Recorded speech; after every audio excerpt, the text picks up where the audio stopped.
sejahtera.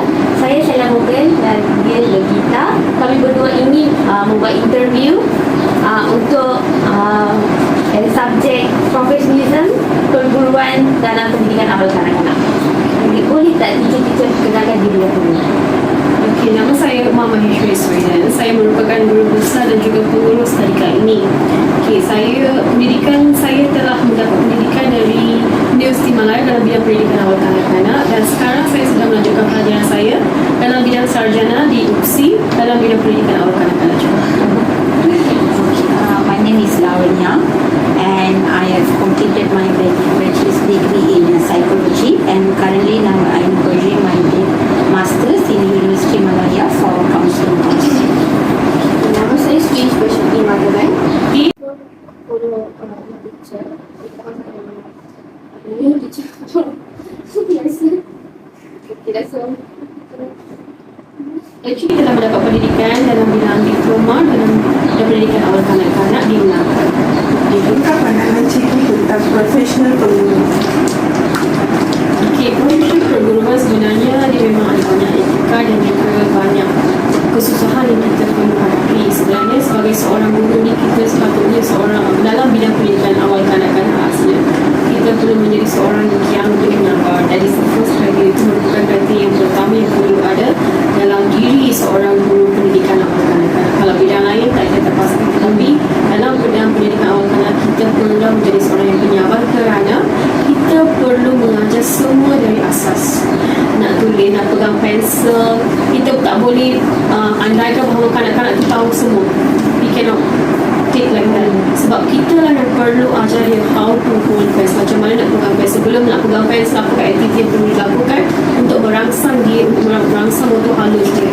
Itu semua kita kena fikirkan. Kita perlu menjadilah penyabar, dan selalunya seorang guru ni dia sepatutnya tak perlu kawal perasaan dia dalam bidang pendidikan awal. Kita perlu kawal perasaan dia. Kita tak boleh, kalau kita ni marah, kita tak boleh tunjukkan pada kanak-kanak. Itu akan memberi kesan psikologi kepada mereka. Selain itu, sebagai seorang guru, kita perlulah amanah dalam menjalankan tanggungjawab yang telah diberikan kepada kita. Contohnya, kalau kita ni perlu mengajar kanak-kanak tersebut, janganlah kita campur adukkan dengan hal-hal keluarga dalam bidang kita. Kita dah upset dengan, kita dah gaduh dengan seseorang dekat rumah, jangan tunjukkan dekat sekolah pula. Kita perlulah menjadi seorang yang profesional, perlu tahu macam mana nak kawal diri, dan juga perlu amanah, perlu pikul tanggungjawab yang telah diberikan kepada kita. Okay, from my point of view, as working with kids, so the basic value that preschool teachers especially need to have is trust and care towards the kids, because when the kids never trust us, then they won't able to grow their skills. So when we have try to build the trust and care between our kids, then it will be very easy for them to explore the school environment as well as their outer environment. So the basic trust and care need to be built when we are in preschool. So for that, we need to give a friendly environment for them, and obviously the teachers need to be very friendly towards kids. We cannot be adult to them and we expect them to behave in adult way. So we need to be child when we with them, because their cognitive skills compared to adults is low. So we need to get to their level, to get to know them, to gain their trust and care, so that we can build a very safe, nourishing environment for the kids. Menjadi guru, dan kenapa teacher memilih profession guru ini? Okay, saya telah menghabiskan ijazah saya pada 2011, dan selepas itu saya telah memasuki dunia perniagaan. Saya telah membantu makcik saya dalam untuk menjalankan perniagaannya. Dari situ saya dapat mengetahui beberapa selok-belok perniagaan, macam mana nak menjalankan perniagaan sekarang itu. Selepas saya dapat dalam 4 tahun saya dapat pengalaman di situ, so saya telah pergi ke sekolah rendah Amir untuk menjadi guru sementara, untuk mengetahui bagaimana pengurusan itu, bagaimana guru-guru mengurus murid-murid di situ, apakah etika-etika perguruan dekat situ, bagaimana mengurus murid. Itu semua saya telah pelajari selama 6 bulan. Selepas tu kami telah sebelum kami nak jadikan tempat ni sebagai sebuah tadika, kami telah jadikan tempat ni sebagai sebuah institution. So kami telah mengajar kanak-kanak, dan juga ada juga yang teachers, kami ajar form 1, form 2 semua. And then from there kami dapat tahu beberapa, so dari segi perniagaan kami dapat, saya dapat pengalaman dari segi perniagaan, macam mana nak jalankan perniagaan, dan saya tahu macam mana nak mengurus filing sistem, semua saya dah tahu. Lepas tu saya juga tahu macam mana nak handle parents. So dari situ pada tahun 2017 kami telah membuka tadika ini, dan sejak dari situ then jadi starts. Apakah teacher buat sebelum menjadi guru dan kenapa teacher memilih profesi perguruan ini? Saya ulangi teacher. Okay. So when teacher started the preschool, I was studying as a undergraduate student for my degree in counselling. So psychology. So I started because I was studying as a part-time student. So I just tried to venture into this to teach kids. So from there until now, I didn't have the heart to leave this job, because whatever stress we get from outside, when we come to this world from 8 to 12 o'clock, it will be really very different, because we are going to mingle with them. Actually, we are going to learn so much from them. Actually, the way they take the things in an easy way, even though they cry for a few minutes only, then they will go for the next word. So even though we show our anger towards them also, they won't like elders, won't talk to us, not like that. The next second they will come and talk to us. So the bonding with the kids is really very, very, very helpful for me to release my stress. Even now I'm pursuing my master's in counseling, but still I'm working here because it's very, very, very, very stress relieving to work with them. Perkara yang senang. Kita perlu bersedia dari segi fizikal dan juga mental. So, bagaimana cikgu menyediakan diri untuk menjadi guru tadika? Okay, sebagai seorang guru tadika, sebenarnya ilmu itu sangat penting. So ilmu bagaimana, sebenarnya kami telah mengikuti kursus kurikulum selepas sekolah kebangsaan Semakan sebelum kami membuka tadika. Sebab pada waktu itu silibus baru diperkenalkan, Semakan, KSPK telah disemak semula, dan kami telah mengikuti kursus itu supaya kami dapat tahu dengan lebih lanjut apakah trend kurikulum pada masa kini. Dan sebenarnya walaupun saya sebenarnya nak belajar untuk sarjana, kerana trend semasa saya meninggalkan universiti saya dahulu adalah sangat berbeza dengan trend kini. Semasa saya meninggalkan universiti pada tahun 2011, sebenarnya isu-isu yang paling hangat yang diperkatakan pada masa kini itu adalah bagaimana nak masukkan ICT dalam pendidikan awal kanak-kanak. Itu adalah trend yang terkini pada masa itu. Tetapi apabila saya sudah memasuki sarjana sekarang, sebenarnya mereka nak menarik kanak-kanak keluar daripada teknologi. Bagaimana cara nak mengeluarkan kanak-kanak daripada teknologi tersebut, kerana kanak-kanak sekarang ni memang mereka sudah terdedah dengan banyak media massa, media elektronik semua, sebab mereka semua orang ada telefon bimbit. Kadang-kadang kanak-kanak juga mereka mempunyai telefon bimbit mereka sendiri. So maksudnya seorang guru sebelum, kalau ingin menjadi seorang guru dalam bidang pendidikan awal kanak-kanak, kita perlu perbaharui diri kita. Contohnya kita perlu, terdapat banyak kursus sama ada dari online ataupun ada banyak universiti yang menjalankan yang short courses untuk cikgu pendidikan awal kanak-kanak. So kita tak perlu, okay saya dah graduate 2011, then okay fine, saya dah ada degree, that is enough for me kalau saya nak survive dalam bidang pendidikan awal kanak-kanak. Kalau kita ni sebenarnya ingin memahami dunia kanak-kanak ni, kita perlu update diri kita dengan ilmu-ilmu yang ada di sekeliling. Selain itu, kalau cikgu sebenarnya dia perlu mempunyai daya tahan yang lebih tinggi dari segi fizikal. Kalau pukul 8 sampai 12 ni, kalau macam dekat sekolah biasa, memang cikgu-cikgu ada rehat. Mereka aja satu slot, then they can rehat, then stay. But kalau cikgu pendidikan awal kanak-kanak sama ada prasekolah ataupun tadika swasta, 8 sampai 12 non-stop kita kena kerja. We have to have that kind of energy. Kalau energy kita low, sebenarnya energy kita, kalau energy kanak-kanak macam ni, energy cikgu perlulah at least lagi dekat sini. So kita perlulah seorang yang macam orang kata dari segi stamina kita perlu buat. So maybe kita boleh buat yoga ke, kita nak aktiviti fizikal senaman ke, kita boleh buat juga benda tu, sebab kita kena tandingi energi yang ada pada diri kanak-kanak. Kalau kanak-kanak tu hyperaktif, cikgu perlulah lagi hyperaktif daripada mereka. Sebab kita ada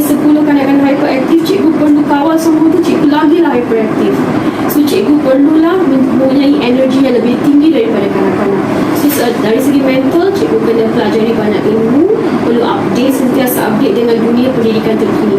Kalau terlepas kita dah terpinggir ataupun dah terkebelakang, sebenarnya kalau dalam bidang bisnes ini kita akan terpinggir.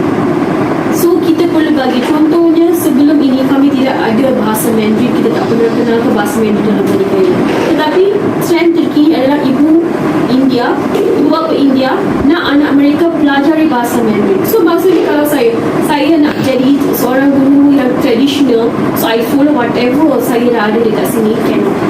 Kalau nak tarik pelanggan, kita perlulah update. So dia nak bahasa Inggeris, bahasa Mandarin, kita bagilah dia bahasa Mandarin. Kita cari nak cikgu yang boleh ajar bahasa Mandarin, bagi mereka apa yang mereka nak, so that we can upgrade ourselves, upgrade our business. So itu adalah dari segi pandangan saya. Lalu For me as a teacher, if I want to improve myself physically and mentally, from physical wise, because I don't have the base in a preschool education when I enter this, so I learn everything from teacher from scratch, how to do the lesson plans, and how even I don't know how to mingle with kids as well, because my house I am the youngest one. So how to mingle with the kids, how to communicate with them, because sometimes when the kids throw words, they didn't mean that. But as an adult, we will be like, we will definitely in a heat of moment, we will get angry. But we need to know that they are not really meaning what they are going to say. So physically, I prepare myself. I just learn whatever that needed for this field. So I learn the lesson plans. I learn how to be with kids, how to teach with kids, how to be friendly with kids, and all that things. And physically, and during pandemic time also, we had our schools running. Even we have closed, we have learned Google Form, Google Meet, and prepare the quizzes in Google Forms. And every day we will have 2 to 3 hours of class in Google Meet. So we learn all that. So we need to upgrade ourselves in IT as well. So we prepare myself mentally means I need to learn how to control my emotions with kids. So even though we are having a hard time outside, study stress, work stress, house stress, we can't show that to our kids. So as a person, we really need to be very clear in handling the kids. So our emotion is really important when we are mingling with the kids. So that's how I prepare myself for it. teacher, so whatever she don't know, she will come and ask me first. Dia akan datang dan tanya kepada kami berdua. So kami juga pelajari daripada dia. Sebenarnya dia pandai main ukulele. Kami akan menawarkan kelas juga untuk kanak-kanak akan datang. So kami belajar dari dia. So dia pandai menari. And she's very good in arts and crafts. Memang dia pandai sangat. That's why she's 4 years old teacher. So, memang kami pelajari daripada dia juga. Kami dari segi ilmu memang dah ada, tapi dari segi kekreatifan tu kami rujuk pada cikgu sebenarnya. Guru semakin bertambah dari segi gaji. Bagaimana teacher menghadapinya? Okey, sebenarnya sekarang di tadika kita dekat tempat ini dah dekat, sebabnya tempat ini adalah tempat pedalaman. Kami tak boleh sebagai seorang pengurus, kami memang tidak dapat charge lebih. Contohnya seperti dalam tadika dekat bandar, kami tak boleh charge macam tu. So kita charge kepada ibu bapa pun memang sangat kurang. Dan tambahan pula kami mendapat dana daripada mitra, dan sebab itu kita perlu kurangkan lagi daripada pendapatan yuran daripada ibu bapa. Oleh itu memang terdapat banyak kekangan untuk pihak pengurusan untuk memberi gaji minima. Sebenarnya kalau 8 hour kita perlu bagi 1,500 betul. Tapi berdasarkan keadaan kami ini, kami ni half day saja. So kami dah tak sampai pukul 4 petang. So kami memang dari segi gaji itu kami memang bagi half daripada yang sepatutnya, dengan persetujuan cikgu juga. Kami bincang dengan cikgu semua tahu dengan masalah kami memang bagi tahu. Tapi sebagai seorang pengurus memang rasa sedih lah, sebab kita tak boleh nak bagi gaji lebih kepada guru disebabkan oleh pendapatan ibu bapa dekat sini yang tidak tinggi. Kalau kita kita nak naikkan yuran sedikit pun, ibu bapa akan mula mengeluh dan pergi cari, sebab dekat sini memang dari segi competition between the preschool, private preschool memang dah ada banyak preschool yang dibuka dekat sini. So memang kami tidak macam kita tak boleh menaikkan yuran ibu bapa disebabkan oleh kerana itu. Oleh itu memang dari segi segi kewangan tu memang tertekan. Saya rasa cikgu-cikgu semua pun saya rasa memang gaji ni memang tertekan. So saya mewakili cikgu sebab saya pun seorang cikgu juga. Saya pun menjadi seorang cikgu, guru besar, pemula semua saya lah. So saya pun memang tertekan juga sebab gaji yang kami terima sekarang ini memang tidak cukup lah dengan kenaikan harga barang, kenaikan itu, kenaikan ini, kenaikan harga petrol semua memang tak cukup. Memang beban itu memang tinggi. So dari segi lagi apa soalan tadi? Bebanan cikgu. Yang kedua adalah dari segi stres yang kami terima daripada ibu bapa. So, ibu bapa meletakkan kita sebagai seorang pendidikan, kan tak tahu kanak-kanak ni kita dalam KSPK pun dah mereka highlight sampai berapa kita perlu ajar. So dalam 50, 100 macam tu kan. Tapi ibu bapa dan kanak-kanak mereka belajar darab, bahagi semua mereka dah belajar sekarang juga. Sampai PhD pun saya rasanya ibu bapa nakkan mereka habiskan sekarang ni. Sebenarnya kanak-kanak memang stres daripada ibu bapa tu tinggi sebab mereka meletakkan jangkaan yang lebih tinggi. Sebab kita ni tadika swasta. Sebenarnya ibu bapa boleh masukkan saja kanak-kanak dalam tadika prasekolah kerajaan. Tetapi apabila mereka choose tadika swasta ini, tanggapan mereka adalah anak mereka akan belajar lebih banyak daripada prasekolah. So sebab kita memang stressful because umur 6 tahun tu sepatutnya kita bagi mereka pembelajaran yang menyeronok kan. Kita nak kanak-kanak tu belajar melalui bermain, betul tak? Tapi disebabkan oleh stres yang kita terima, tekanan yang diterima daripada ibu bapa, kita terpaksa push kanak-kanak macam you have to read this, you have to study this. So macam elemen keseronokan tu kurang lah. Sebab ibu bapa dia memang dia compare, dia selalu suka compare. So why my child is never study until this? Dia akan tanya why he cannot read. Sebenarnya kita memang dah bagi banyak latihan, kita dah bagi semua tu, tapi kita takkan nak expect kanak-kanak tu boleh baca buku bahasa Inggeris yang banyak perkataan dalam tu sebab dia masih kanak-kanak lagi. Dan tahun 1, 2, 3 tu dia nak belajar apa? Semuanya dia belajar dekat sini juga. So tetapi kita dah imbangi, kita cuba educate ibu bapa. Educate them. Okay, ini adalah syllabus. We are teaching a bit more than that if the kids can do that. So konsep tadika kami adalah macam kita tak nak push kanak-kanak terlalu banyak dan kita tak mahu gagalkan tanggapan ibu bapa. So kita balance kan. So itu memang stress sangat. Lepas tu dari segi perancangan RPH, kadang-kadang ada banyak projek, ibu bapa nakkan banyak projek.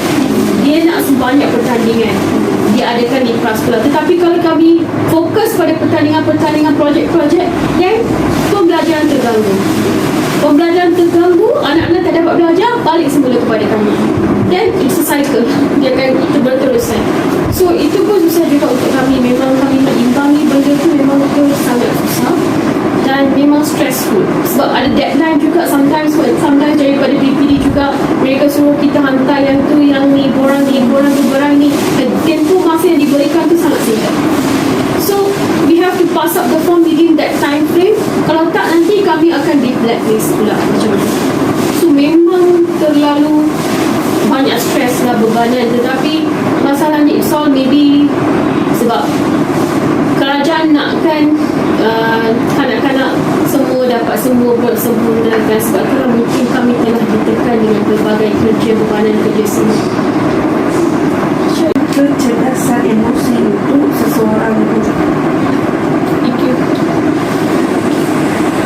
Kecerdasan emosi EQ. Emotional. So as a teacher, emotional well-being is very, very, very important because if we are not emotionally stable, then how we are going to handle our kids? Because every kid is not same, from their behavior to their cognitive style, from their background, so everything will differ. So as a teacher, we really need to be wise. We need to think in every aspect to manage even a single kid. So being emotionally equipped is very, very important. So how we can emotionally equipped? Maybe we can go for extra, we can go for nourishing our mental state by take time out when we have a free time. we can involve ourselves in our favorite hobbies or activities to calm ourselves down so that we don't get stressed over the schoolwork as well as teaching the kids. So for being emotionally equipped, we need to take care of ourselves first. So when we are nourished, when we are happy, then only we can spread that positive vibe towards the kids. So being emotionally stable is very, very important when it's come to teaching. Okey, kestabilan emosi itu seperti saya kata tadi, kita perlulah sabar. So kalau nak sabar tu, emosi kita mestilah stabil. So, kita tak boleh macam kita jadi periuk tekanan. So we give pressure one time burst. Tak boleh macam tu. Kalau kita rasa macam tertekan, ataupun rasa macam nak marah pada kanak-kanak tu, fikir sekejap.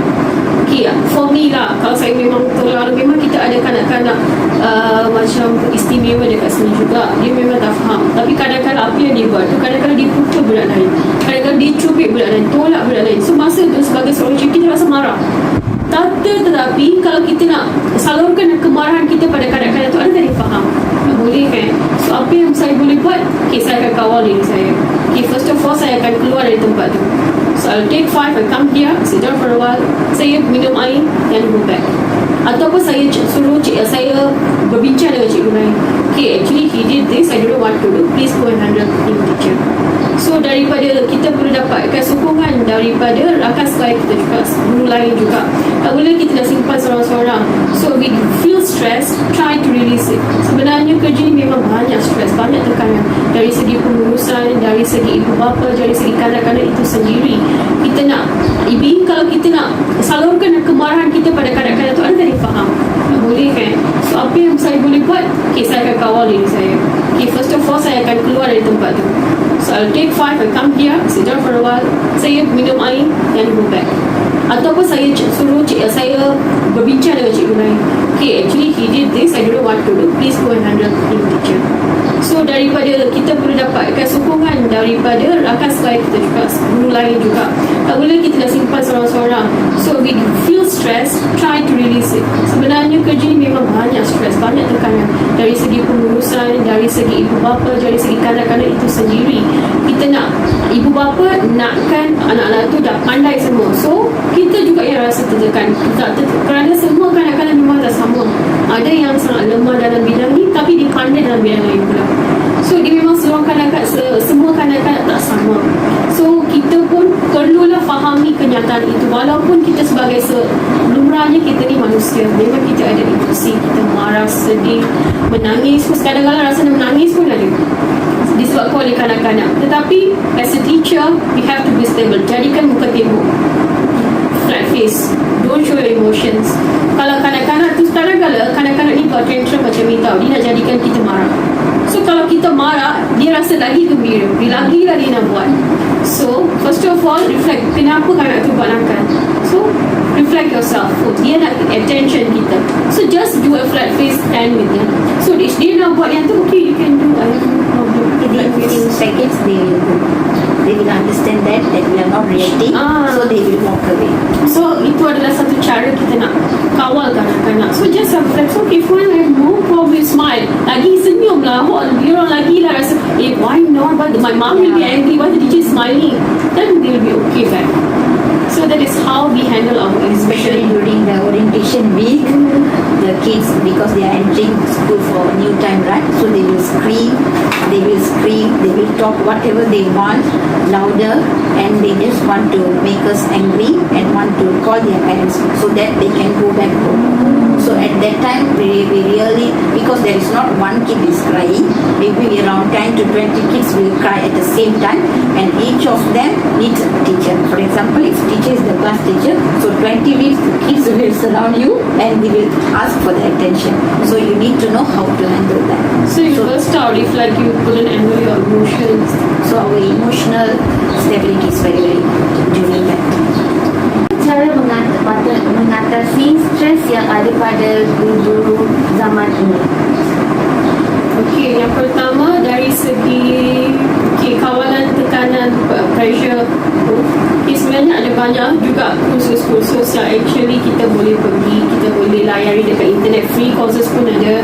Kadang-kadang kita perlu paid courses pun ada. Macam mana kita nak release stress kita semasa kita jadi guru. Sebab mungkin kita, kalau kita ni stress kita mungkin mendera anak-anak itu dari segi emosi ataupun dari segi fizikal. So oleh itu kita perlu kawal dari segi kita boleh ambil dari, mungkin rujuk pada pihak psikologi ke, boleh minta pandangan daripada kaunselor ke, ataupun ikut kursus, ataupun boleh baca banyak buku yang berkaitan dengan emotional intelligence. So, memang ada banyak buku yang telah keluarkan, kita boleh baca buku-buku tersebut. Yang ketiga, kita boleh tanya guru-guru lain, guru-guru yang lebih berpengalaman, macam mana mereka sebenarnya mengawal stres mereka itu. Bagaimana caranya kita boleh bincang tanya pada guru yang lebih berpengalaman. Yang seterusnya kita boleh bincang dengan rakan sebaya kita juga, guru-guru yang sekerja, kita boleh tanya mereka juga how to control these people. Kita boleh jadikan sebagai satu perbincangan. So after school maybe kita boleh berbincang antara satu sama lain, macam mana kita nak atasi masalah ini. Mungkin guru lain mempunyai idea yang lebih baik, lebih bernas daripada kita. So itu adalah cara bagaimana saya macam saya nak bagi cadangan kepada guru-guru untuk mengatasi bebanan tugas mereka itu. Yeah, very true. For us, as we have the stress as well. So normally after school hours, we will have a discussion with the teachers, fellow teachers. So whatever happened on that particular day, we will discuss about that. So is there anything injuries or anything related to kids issues or parents issues as well? We will discuss with our other teachers so that we can get an insight from them, and at the same time we can share our burden to them as well. So the emotion can diffuse at that time, and maybe we can get a meditations at night or journaling. We can journal so that we can free up our mind, so it will work best. Or you can try to use aromatherapy oils and get enough sleep before come to school, because after we enter the school, as teachers say, our energy to be at different level. So that are the self-cares that we can take in order to make ourselves stable emotionally as well as physically. Cadangan daripada pengalaman cikgu sebagai membantu untuk kami dan juga bakal guru-guru di luar. Cadangan dari segi macam mana? Sebelum kalau nak jadi profesional penguruan, so cikgu tu nak macam mana tu profesional. Okay, first From my point of view, because we have seen some few practical students as well, so the thing that we are noticing is that since nowadays students are millennial kids, their way of behaving towards kids is very different compared to our time when we are in school and compared to ourselves as well. So it's like how you are doing the work. Are you doing it genuinely, or are you doing it to get the salary, or are you doing it to get the marks? So in which part you are going to, even salary is important, but how to say, how connected you are towards the work, because we can say we have seen some of the students, practicum students or the new teachers who are not paying attention fully to the kids, which means even if they want to teach students for 30 minutes, they will be there for 30 minutes, but after the 35 minutes, even though another teacher needs help, as a teacher you need to go and help them. So you need to, when you come to school, the 4 hours should be with the kids. So at that time, we can't use our smartphones or we can't use our laptops, because students learn from adults' observation. So as a teacher, we need to be dedicated, and we need to be dedicated first, and we need to be genuine to our work. That's what I would say to the future teachers. Okay, dari segi saya pula, saya akan cikgu tu perlu tanya diri dia sendiri dulu. Ada tak dia sebenarnya nak jadi seorang guru? Dalam guru ni memang ada banyak. Dia boleh jadi guru tadika, dia boleh jadi guru sekolah rendah, sekolah menengah, guru sekolah antarabangsa. So kalau dia nak jadi guru sekolah, guru tadika, guru prasekolah, dia perlu tanya diri, adakah dia mempunyai tahap kesabaran tinggi? Adakah dia mempunyai passion? Adakah dia passion dengan profession dia? Adakah dia suka kerja dia tu? Sebab kadang-kadang cikgu ni bukannya cikgu saja kerja dia cikgu tadika. Dia perlu menjadi ibu, dia perlu menjadi bapa, dia perlu menjadi pengasuh, dia perlu menjadi guru. Kadang-kadang dia perlu menjadi seorang macam kita jadi macam sharing some emotion sharing. So what happened, are you all okay, so anything you can come and talk to me. So kita perlu bergaul mesra dengan kanak-kanak. Kita tak boleh jadi cikgu kalau cikgu pendidikan kanak-kanak ni macam ni, kanak-kanak macam tak. Kita ni setara. Kita perlu jadi setara untuk memahami kanak-kanak. Dan seterusnya cikgu-cikgu semua kalau nak jadi macam cikgu di tadika swasta, mungkin gaji dia tak tinggi sangat. So cikgu semua perlu bersedia menerima kenyataan itu. Dan lebih-lebih lagi, guru graduan pendidikan awal kanak-kanak ni sekarang sudah melambak dekat pasaran. So memang sekarang dah ada isu sama ada macam banyak cikgu-cikgu yang sudah kelulusan sarjana pendidikan awal kanak-kanak, dia tak dapat kerja dekat kerajaan. So memang ada banyak isu tu. Cikgu semua perlulah macam upgrade diri you. So kalau macam kita diploma tu memang tak dapat kerja, okay, upgrade yourself to sarjana muda. Kalau sarjana muda tak dapat kerja, upgrade yourself to sarjana. At least one step higher than others, so that you can be employed. Mungkin kamu boleh dapat kerja jika upgrade diri kamu. Dan seterusnya, dari segi perwatakan kita juga, kita perlulah seorang yang macam, kalau cikgu tu dia ada image dia sendiri, cara berpakaian kita, cara kita gunakan media sosial kita, itu semua adalah jadi tanda tanya. Jangan ingat kalau kita ni ada private Facebook account, Instagram account, TikTok account, ibu bapa tak tengok, ibu bapa akan lihat semua. So dia akan follow kita punya WhatsApp status, dia akan follow kita punya Instagram, Facebook, everything. They will see how is our character. Dia akan access daripada situ. Kalau kita jadi seorang guru, basicnya etika perguruan itu perlulah ada. Janganlah kita nak melampau-lampau, kita nak kritik orang lain ke, kita nak macam buat sesuatu yang tidak senonoh seumpamanya. Jangan buat macam tu. Kita kena jaga image diri kita di hadapan ibu bapa. So, dan seterusnya, janganlah bekerja hanya untuk gaji. Kerjalah untuk macam kita nak educate. Kerja ni memang terlalu mulia. Sebenarnya kalau kita jadi seorang guru pendidikan awal kanak-kanak ni, mungkin gaji sikit tetapi dia punya pahalanya besar tau. Kita boleh dapat banyak kebaikan. There is a lot of positivities that you get from this job. You can get appreciation from the parents. So sometimes parents will cry in front of us. They say, my child never do this. This is the first time we do this. But they will cry in front of you. So just ingat your pahala. That one will protect you elsewhere. Mungkin you nak dapat kemalangan yang teruk, you just like escape from a small thing, that will happen. Macam berlaku banyak miracle around you. Something positive will happen to you. Just be positive. Sebagai salah terakhirnya, apakah nasihat teacher kepada yang bakal teacher yang menjadi cikgu sebagai terpaksa? Okay, kalau seorang guru tu terpaksa jadi guru kan, so we have to make sure that we try to love the profession. So at least tanamkan, macam mungkin boleh lihat video-video motivasi ke, video-video apa ke yang boleh membuatkan dia sukakan profession ini. So mungkin sekarang ni kita ni memang tak boleh choosy sangat dengan profession kita. Kita dah belajar dalam bidang ini, of course lah kita akan dapat pekerjaan dalam bidang ini juga. Betul kan? So maksudnya cikgu perlulah mendalamkan, okay, macam ada dua benda. Satu, kita boleh kerja untuk gaji, kita boleh kerja untuk kita punya gaji dan juga passion kita. So kalau kita kerja dengan kerja untuk gaji dan passion kita sukakan kanak-kanak itu, kita tak akan dapat stress sangat. Kalau kita kerja untuk gaji saja, everything you get stress.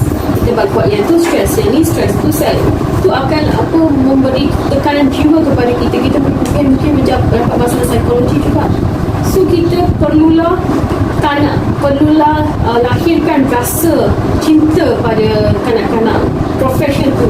So mungkin cikgu-cikgu sebelum mendapat pekerjaan tetap, mungkin dia boleh pergi kerja sementara dekat prasekolah ke, dekat tadika ke, jadi guru sementara, just to learn how your situation will be. Bukan, sometimes situation will be different. Kadang-kadang kita mendapat anak murid yang terlalu hyper. Kadang-kadang kita mendapat students yang okay, memang semua dia boleh faham, dia boleh ikuti pelajaran kita. Kadang-kadang kita mungkin mendapat kadang-kadang yang terlalu lemah. So kita mungkin dapat semua tu. So macam mana kita sebagai seorang guru boleh mengatasi masalah-masalah dalam semua keadaan ini? So that is very very important. Kalau terpaksa jadi cikgu juga, cikgu dalam bidang pendidikan awal kanak-kanak ni, terpaksa lah kita nak cintakan kita punya profession.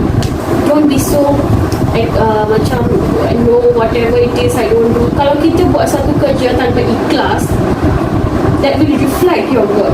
Mungkin yang pengurus ataupun guru besar boleh lihat you punya prestasi kerja dan it reflect. Mungkin kalau cikgu tu rasa macam guru besar rasa oh dia ni bagus sangat, mungkin kita boleh recommend dia lah untuk mendapat award ni, ataupun kalau pengurus mungkin kita boleh naikkan gaji dia. So that is one of the benefit that we get kalau kita sukakan kita punya kerja.